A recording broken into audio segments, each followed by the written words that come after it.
Bonsoir Patricia. Vous publiez à un rythme plus que soutenu, déjà le tome 7. C'est un beau succès, ce manga Made in Monaco Blitz. Bah oui, j'avoue que c'est un petit peu inespéré, hein. Déjà le tome 7, le chapitre 50, c'est quelque chose de très important dans le monde du manga, avec un rythme de parution de 4 mois entre chaque tome, donc c'est très très soutenu, et je suis super content d'en arriver là pour l'instant. Combien d'exemplaires vendus depuis le début de l'aventure ?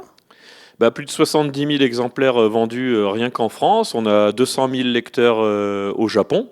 Et aussi, une chose qui est vraiment exceptionnelle, c'est qu'on a réussi à vendre les droits aux États-Unis, au Royaume-Uni et en Australie. Donc à partir de septembre, ça sera dispo dans ces pays-là. Cédric, pour ceux qui suivent et sans trop en révéler, ce tome 7, c'est l'heure de la grande finale ? Oui, alors évidemment c'est la grande finale du tournoi intercollège du Japon, donc c'est la grande finale à Kyoto. Évidemment, je vais pas donner trop de détails, mais c'est vrai que tous les lecteurs attendent avec impatience le dénouement de ce tournoi. Comment travaillez-vous sur chaque opus ? Disons que j'envoie une trame complète du scénario à mon illustrateur et à ma co-scénariste.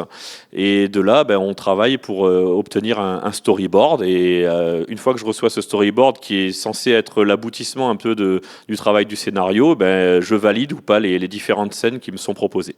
Et vous planchez déjà sur le prochain ?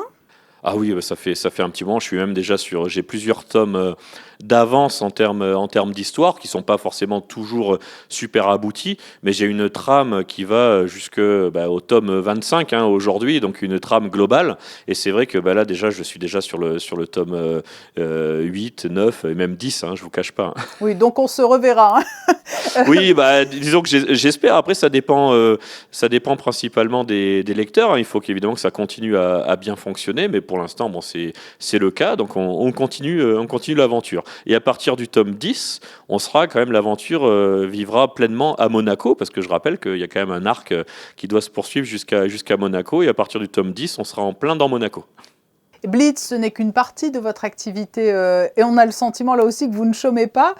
Vous avez monté il y a quelques jours les marches du palais du Festival de Cannes aux côtés de Thomas Pesquet. Qu'est-ce que cela cache ? Ah, petite question piège. En fait, tout simplement, alors je peux pas trop en révéler, mais vu qu'il en a parlé lui-même dans la presse, en fait, on va travailler ensemble sur un projet qui lui tient à cœur. Donc, je peux pas trop en dire, mais en tout cas, oui, on va travailler ensemble avec Thomas Pesquet et je suis super content de ça, quoi. Donc nous resterons à l'affût. Shibuya Production au départ, c'était de la production de jeux vidéo, puis il y a eu le salon Magic. Cela se poursuit en parallèle ? Le prochain Magic, je crois, aura lieu les 25 et 26 février 2023, si je me souviens. Donc, on a eu un stop, comme beaucoup, à cause du Covid, mais on reprend le Magic en février avec plein de surprises à venir. Et puis, on continue évidemment tout notre travail sur le jeu vidéo, le manga, le dessin animé, le documentaire. Enfin, on fait énormément de choses et même petite news sympa, on bosse aussi dans le spatial. Donc, on aura le temps d'en reparler, je pense, à l'occasion. Confère Thomas Pesquet. Ah, c'est autre chose. Pas avec Thomas Pesquet. Thomas Pesquet, c'est encore un autre sujet. On a beaucoup de choses, nous. Cédric Biscay, vous faites partie de ces entrepreneurs installés à Monaco qui ont connu au cours des dernières années un développement et une réussite exponentielle. La marque Monaco aussi, ça aide.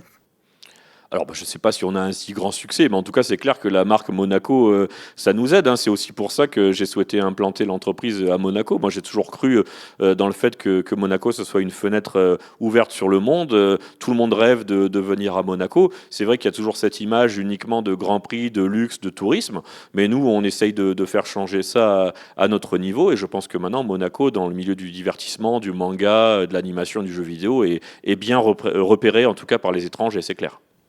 Merci Cédric Biscay d'avoir répondu à ces questions alors que paraît vendredi le tome 7 du manga Blitz et à très bientôt alors pour tous vos autres projets. Merci à vous, au revoir.